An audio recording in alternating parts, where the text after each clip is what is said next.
What's going on, everybody? Stubbs here from Retro Handhelds. Today we have another Anbernic for you. This is the RG556. Not doing a live stream here, of course, but gonna do a quick first look and just cover high-end emulation. Try to just show you what you really want to know about this brand new chipset that we really don't know much about yet because we haven't seen it in a handheld. So I'll stop my yapping and we're just gonna hop in.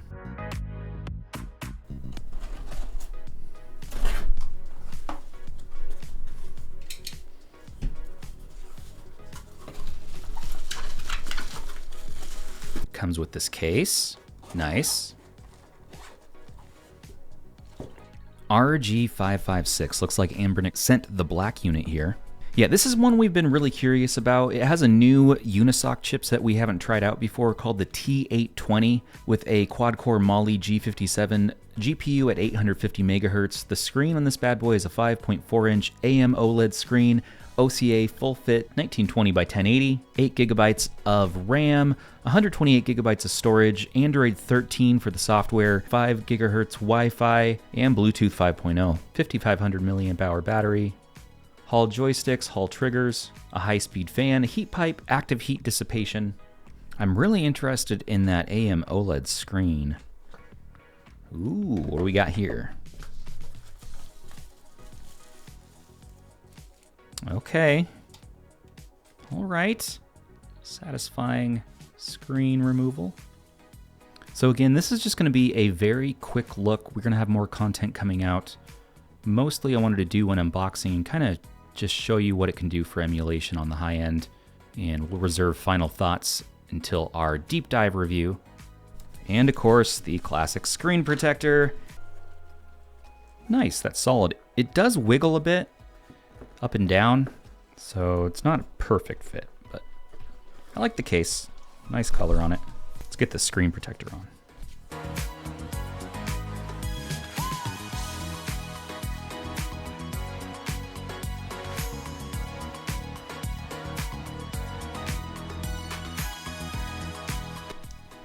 You know, right off the bat, the weight is really nice.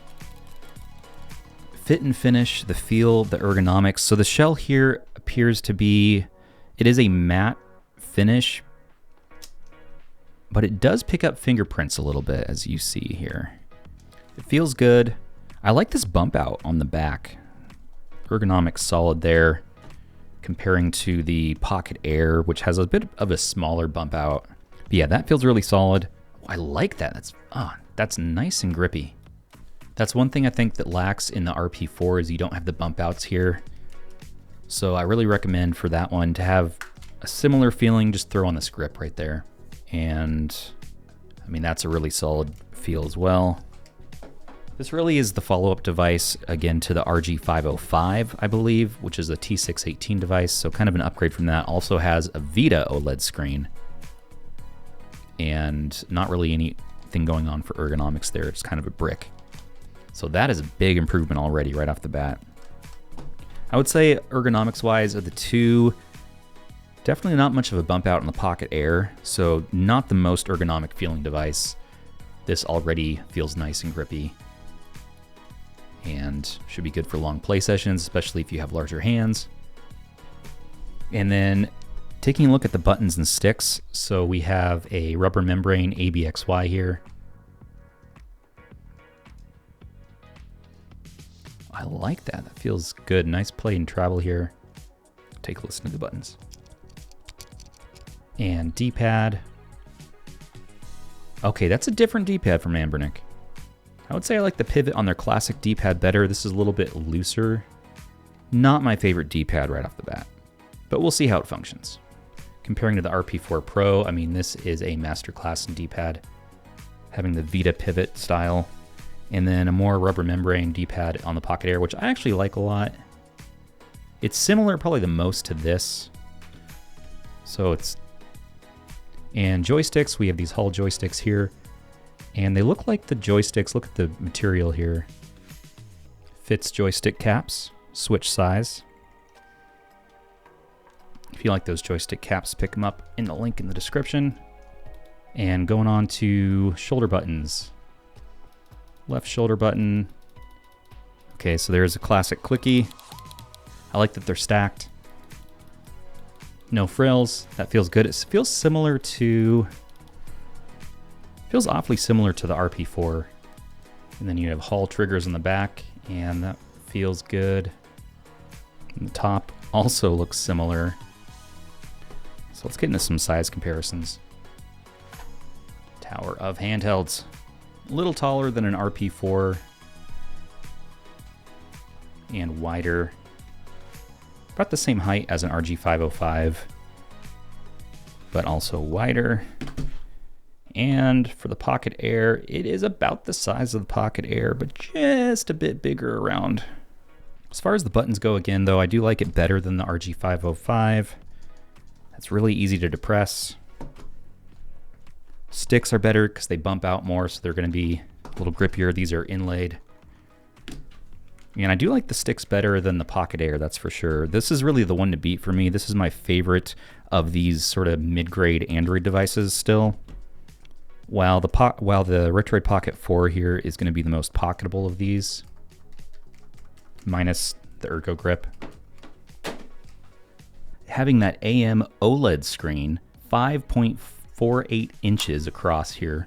This does come in, as far as price goes, for $175 right now in this pre-order period until the end of February, and then when it starts shipping around March 5th, then you're going to see that price jump up to $185 USD plus shipping.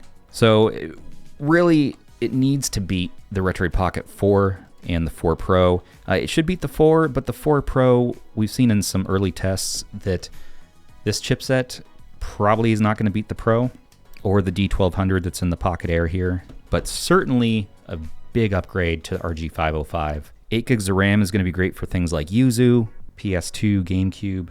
And as far as storage goes, I got my handy dandy 512 card here. It's the exact same one I used for my live stream for the Retroid Pocket 4. Same versions of the apps, same everything, so we can really compare. Okay, let's turn it on.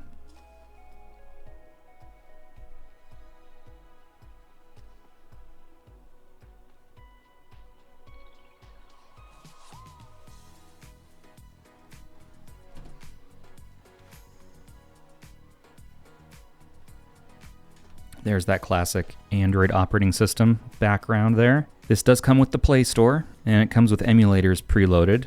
So the question is, do we want to use the built-in emulators, or do we want to use what we have on the SD card? I would recommend getting the latest greatest for all the emulators.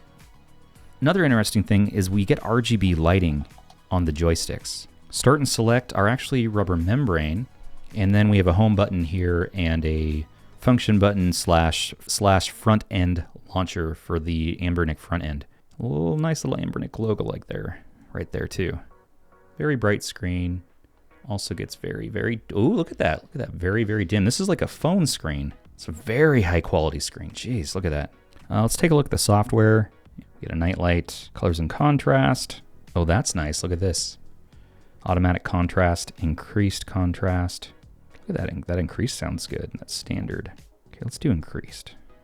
Nice, crisp colors, video display enhancement, improve video display quality, and enjoy brighter, more vivid colors. Dial that down a bit. So I don't see any other screen options. We also, of course, have Bluetooth and Wi-Fi, a key mapper, long press, nice, nice. We have performance mode on and off. We have a fan. Now let me take a look at the product page because they talked about a fan here, though. So they said there is a high-speed fan and heat pipe with active heat dissipation. The USB-C out here supports DisplayPort out, by the way. Plug it into external monitor or AR glasses. Vibration motor. So there's the strong fan. So I'll leave it on low. Yeah, so this screen just looks really crisp and high quality. I would say it's equivalent to the Pocket Air. We'll take a quick look. The touch works well. Let's see if there's a gamepad tester on here. There is.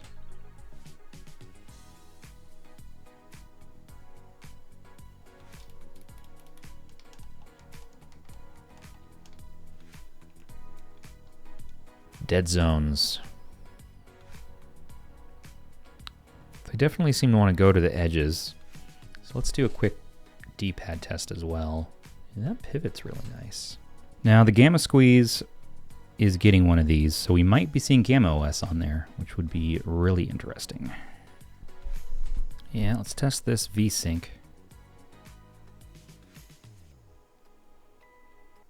Well, it's reporting 60. Nice bassy speakers. Take a listen.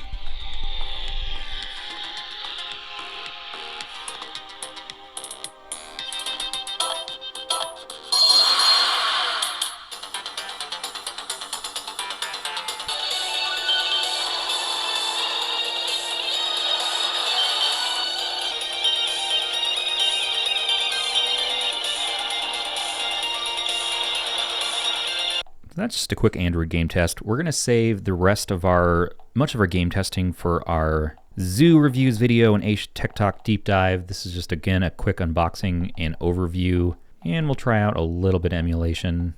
No frills front end. Not too bad. The software, though, is serviceable for Android. I would like to see Gamma, so I do hope GammaOS happens. This also could be a good chipset for Moonlight streaming, so we might need to test that in our follow-up video. Okay, well, let's get our emulators installed and we'll do our final section. Starting out with PPSSPP. Quick note on this one, this is version 1.9.4. Newer versions, and especially the latest Play Store version and beta, will not work currently due to Android 13 and storage permissions on here. So thank you and shout out to the Retro Tech Dad who provided me 1.9.4, or you could stick with the stock version that came with this, which I ripped out immediately. So just good to note. And let's try some Burnout Legends. So we're starting out here on a 2x resolution.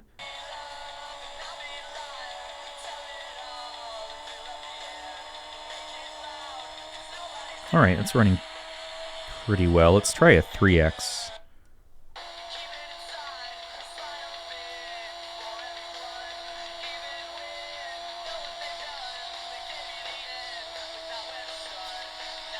Okay, 3x is running well. 4x.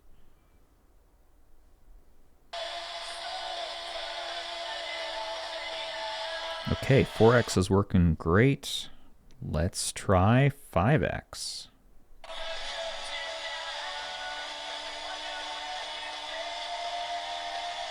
Still hitting full speed.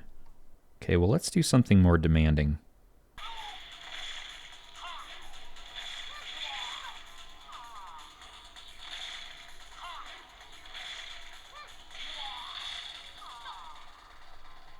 Okay, Tekken looks well. This one tends to chug, so let's see what this T820 can do.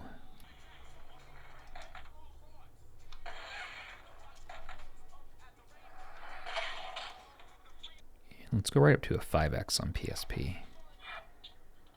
We are so far not getting this thing to chug. Yeah, I'm loving the ergonomics on this thing though. That's what I like. Okay, PSP is looking great. Let's do some Aether SX2. And we are chugging. This is at a 1x resolution. Aether is not happy right now. This is running Aether SX2 version 3668, and it is not so happy, so let's go in and drop it a bit. And again, the settings are at a little bit of underclocking on the cycle rate and cycle skip. Okay, let's try another game. Maybe let's try Tekken again on PS2. Once again, Aether is not happy. Twinsanity. Okay, now this game's running well, so let's bump up the resolution.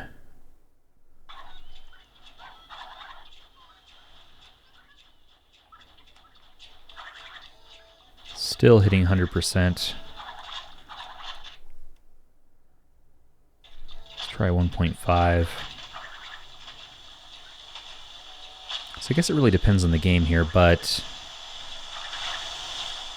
we'll need to do some more testing.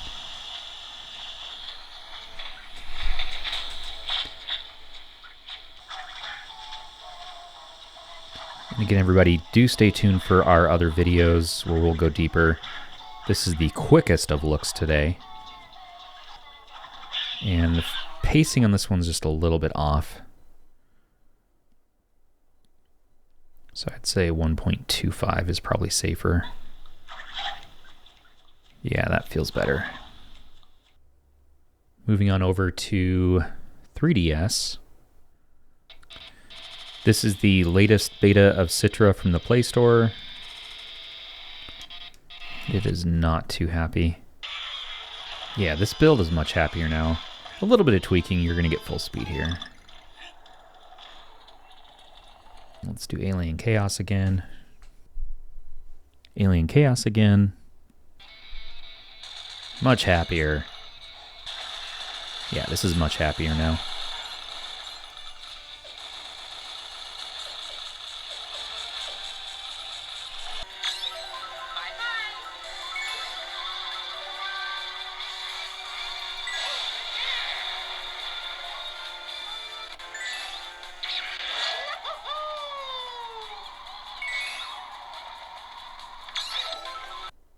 Let's start out with the toughie. Tony Hawk's American Wasteland.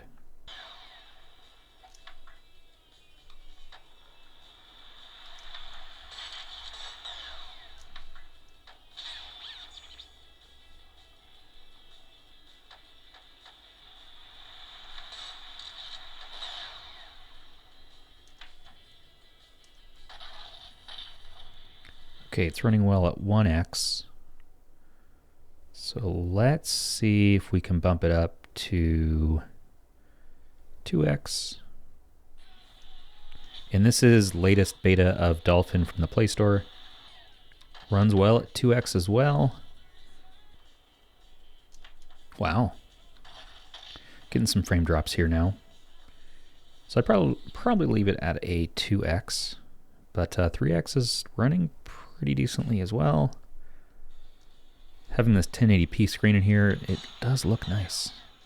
So yeah, solid 2x in Dolphin. Let's try another game. I like the buttons feel great and the D-pad feels nice on this.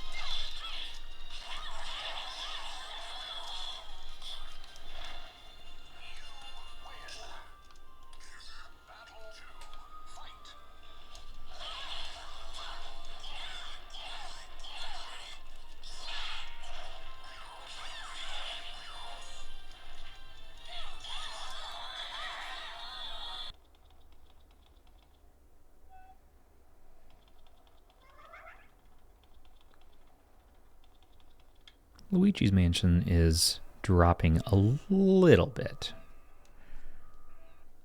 And lastly, let's do some Switch. Starting it out easy with Cuphead.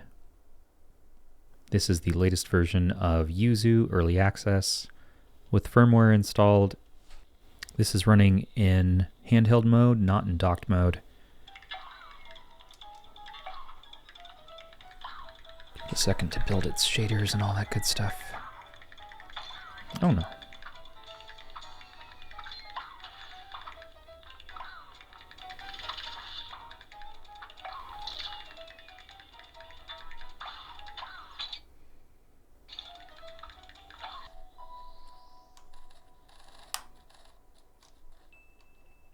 Celeste is running at a perfect 60.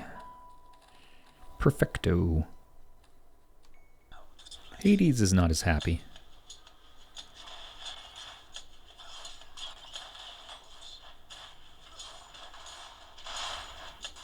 About 22 FPS.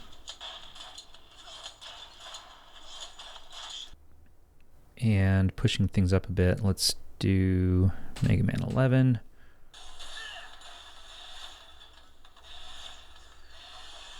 Mega Man, not running perfect.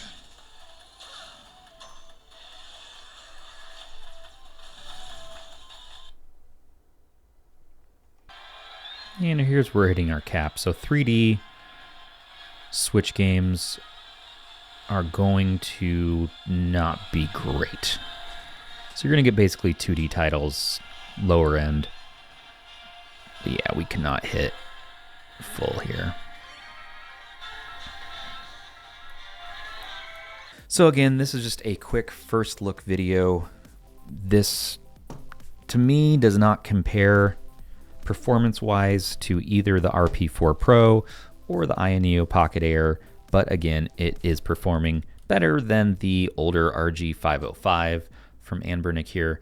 So yes, this is a great follow-up device to this device. No, I don't think it competes with these two, at least in that higher end emulation there.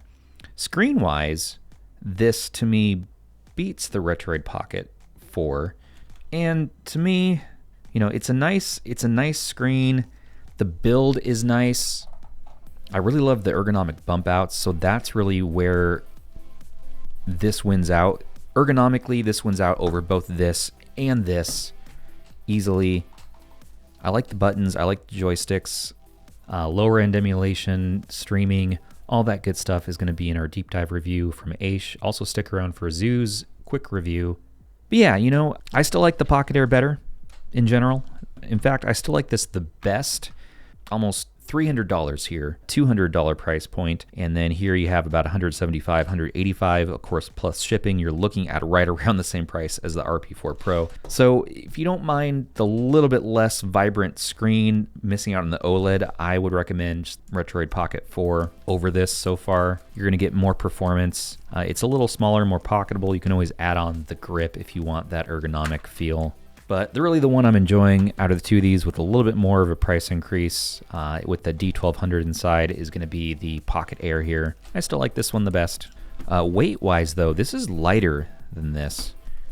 And about the same, feels about the same weight as the RP4 Pro, but this is kind of no frills, and it's definitely an improvement over the T618 line, so I like that. I just don't think it competes with the RP4 Pro, and of course not with the Odin. This is going to be similar to the RP4 base and also Odin Lite, but battery life, I've been using it most of today now, and we're at 18%, so we still have some battery life left. But yeah, we'll have to test more and get into everything. So thank you all for watching. I'm going to reserve my final judgments till we have more time with it, but yeah, you know, I dig it. I think for the price, it's a bit, not underwhelming, but seeing a price point of around $150, $160 would have been ideal for what you're getting here. Green, of course, is beautiful. Buttons all feel great, but more to come. More to come. It's interesting. It's an interesting device, and I think it needs some love from the software side. So GammaOS, the Gamma Squeeze, we will anxiously await your build and to see how much battery life we can squeeze out of this, see how much performance we can squeeze out of this Unisoc T820 chipset. All right, let's wrap up. Well, what did you guys think about the RG556 from Anbernic? This one's super interesting. More thoughts to come. Don't forget to check out our other videos and join us again on our channel where we'll be talking all about this handheld and more. As always, this has been Stubbs. Take care of your handhelds, everybody, and take care of each other.